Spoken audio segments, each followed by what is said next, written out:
여러분 안녕하세요, 비룡입니다. 네, 가끔 마트에 가시면 통조림 고등어 꽁치가 가장 저렴하게 세일할 때가 있어요. 자, 오늘 고등어 통조림 한 캔당 2,000원에 구매했거든요. 그래서 오늘은 단돈 4,000원에 구매해온 통조림 고등어로 오늘은 고등어 조림을 맛있게 만들어 볼 거예요. 자, 그렇다면 오늘 레시피의 가장 중요한 건 무엇일까요? 보통 정말 고등어를 사다가 조림을 만들 때는 보통 육수를 많이 냅니다. 하지만 우리는 통조림 고등어를 구매했기 때문에 육수를 낼 시간, 낼 필요도 준비하지 않으셔도 괜찮으세요.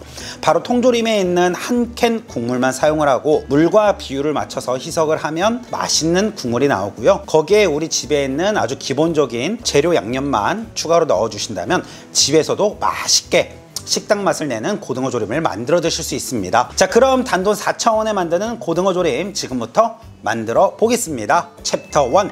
사오신 고등어 통조림을 따서 준비해 주시고요. 한쪽 볼에 국물과 고등어 모두 건져서 준비해 주세요. 그리고 한 캔은 국물만 버리고 고등어만 살려서 넣어 주세요. 자, 우리가 일반 생 고등어를 산 것과 고등어 통조림은 엄연히 다릅니다. 바로 이 통조림 고등어는요, 고온, 고압으로 만들었기 때문에 뼈까지 먹을 수 있을 정도로 익혀져 있어요. 그래서 생 고등어처럼 처음부터 넣고 끓이게 되면 다 부서집니다. 그럼 고등어 통조림에 고등어는 언제 넣어야 할까요? 제가 영상 뒤에서 설명드리도록 하겠습니다.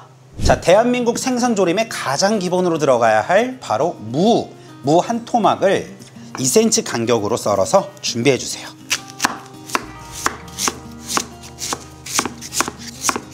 양파 한 개는 슬라이스로 썰어서 준비해 주시고요.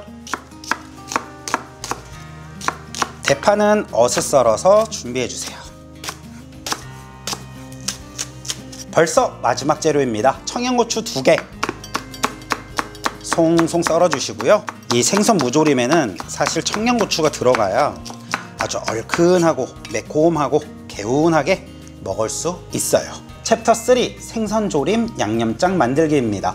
생선조림엔 고추장이 많이 들어가는 것보다 고춧가루가 더 들어가는 게 개운하고 맛있습니다. 고추장이 많이 들어가면 텁텁하거든요. 하지만 또 넣지 않게 되면 맛이 좀 떨어지게 돼요. 그래서 집에서 식당 맛을 내기 위해선 소량의 고추장을 넣어주세요. 고추장 1큰술, 고춧가루 2큰술 넣어주시고요. 진간장 2큰술, 다진 마늘 1큰술, 미림 1큰술 넣어주세요. 매실액 2큰술, 그리고 생선 조림집 양념장 다대기 만들 때는 후춧가루 꼭꼭 넣거든요. 그래서 집에서 만들 때도 후춧가루 반 큰술 정도 넣어주시고요. 이거 너무 중요하죠. 바로 생강가루입니다. 반 큰술 넣어주세요. 그리고 배합해주면 생선조림 양념장 끝입니다. 자, 생선조림 식당은요, 대용량으로 해서 이 양념장을 미리 이틀 전에 만들어 놓고 며칠간 숙성한 뒤에 양념장으로 사용을 하는데요. 우리도 이렇게 미리 배합해두고 몇십 분 뒤에 생선조림을 만든다면 더 맛있게 먹을 수 있겠지요. 자, 지금부터 생선조림 비법 들어갑니다. 네, 저희 어머니가 생선조림집을 23년 하셨는데요. 손님께서 생선조림 주문이 오면 가장 먼저 하시는 거 이겁니다. 바로 식용유 2큰술 넣는 거. 이거 너무 중요하고요. 그리고 물을 깔아줍니다. 생선 조림할 때 물을 먼저 바닥면에 까는 이유는 당연히 모두 알고 계시지요?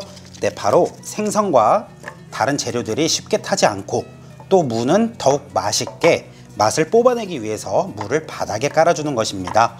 그리고 양파를 널찍하게 펼쳐주세요. 네, 왜 식용유 2큰술을 넣었을까요? 바로 생선 조림은요, 조리듯 끓이듯 이 재료에서 맛을 뽑아내야 생선 조림을 더욱 맛있게 만들 수 있거든요. 그래서 식용유가 들어가는 것이 아주 중요한 포인트가 되겠습니다. 그리고 통조림 국물을 모두 넣어주세요. 그리고 여기에 추가로 물 500ml를 넣어주세요. 그리고 만들어 놓은 양념장을 모두 풀어주세요. 네, 이때 불 켜주셔도 괜찮습니다. 이대로 끓는 전부터 10분 동안 온전히 무 익히는 시간을 가질 거예요. 잠시만요. 다시 한번 말씀드리겠습니다. 영상 앞에 말씀드린 대로 이 통조림 고등어는 고온 고압에서 익혔기 때문에 우리가 오래 끓일 필요 없고, 그리고 아주 얇기 때문에 짧게만 끓여도 간이 쏙쏙 잘 배니까요, 절대 이 물을 넣고 나서 끓이실 때 같이 넣지 마세요. 생 고등어는 처음부터 같이 넣어야 하는 게 맞습니다. 하지만 고등어 통조림을 지금 넣게 되면 어떻게 될까요? 아마 참치 조림이 되지 않을까요? 만약 고등어 통조림으로 조림하시는 게 조금 거부감이 드시는 분들은요, 유튜브에 비룡 고등어 조림 검색하시면 정말 맛있는 저희 어머니가 20년 넘게 하셨던 고등어 조림 레시피를 업로드해 드렸으니까 그거 참고하시면 될 것 같습니다. 자, 10분이 지나서 물을 콕 찔러 보면 아주 쏙하고 무가 잘 익었지요. 자, 그럼 이제 통조림 고등어를 모두 넣어주세요. 자, 고등어는 넣는 자리에서 절대 고등어를 건들지 말아 주시고요. 양념물만 끼얹으면서 끓여 주시는 거예요. 자, 청양고추 몽땅 넣어 주시고요.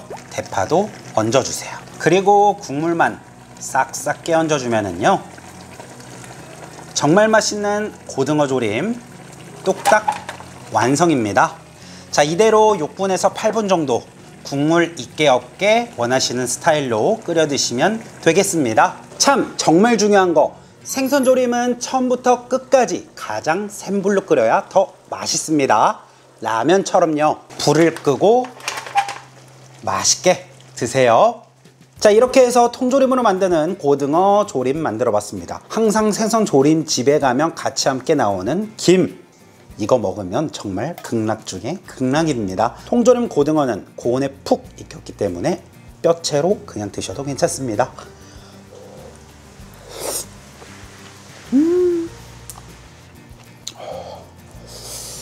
너무 맛있어요.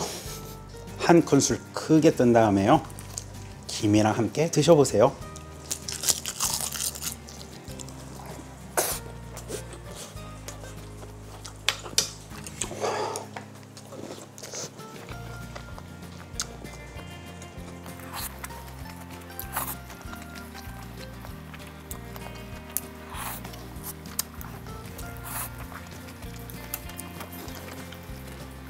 너무 맛있습니다. 마트에 생선 통조림 할인하는 날이 생각보다 은근히 많은데요, 이럴 때는 생고등어보다 이게 가성비 최고예요. 정말 생고등어로 조림한 것과 통조림 고등어로 조림한 것과 이건 완전히 다르지. 아니요, 이 영상 따라 만드시면 생고등어, 통조림 고등어 이거 비교 생각 안 하시게 될 거예요. 그리고 생선조림에 이 무 모두 좋아하시잖아요. 이 가을무, 겨울무일 때가 수분이 맛있어서 맛있습니다.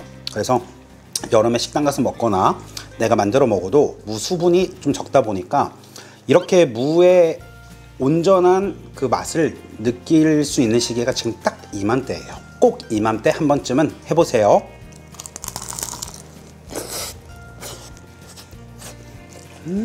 안 해먹는 사람은 있어도 한 번 하고 두 번 안 하는 사람은 없는 레시피, 생선 고등어 통조림 꼭 만들어서 맛있게 드셔보세요.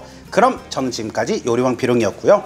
오늘 영상이 우리 시청자분들께 도움이 되셨다면 가시기 전에 좋아요, 구독하기, 댓글도 부탁드리겠습니다. 그럼 좋은 시간 되세요. 안녕히 계세요. 비룡! 난 요리가 좋아.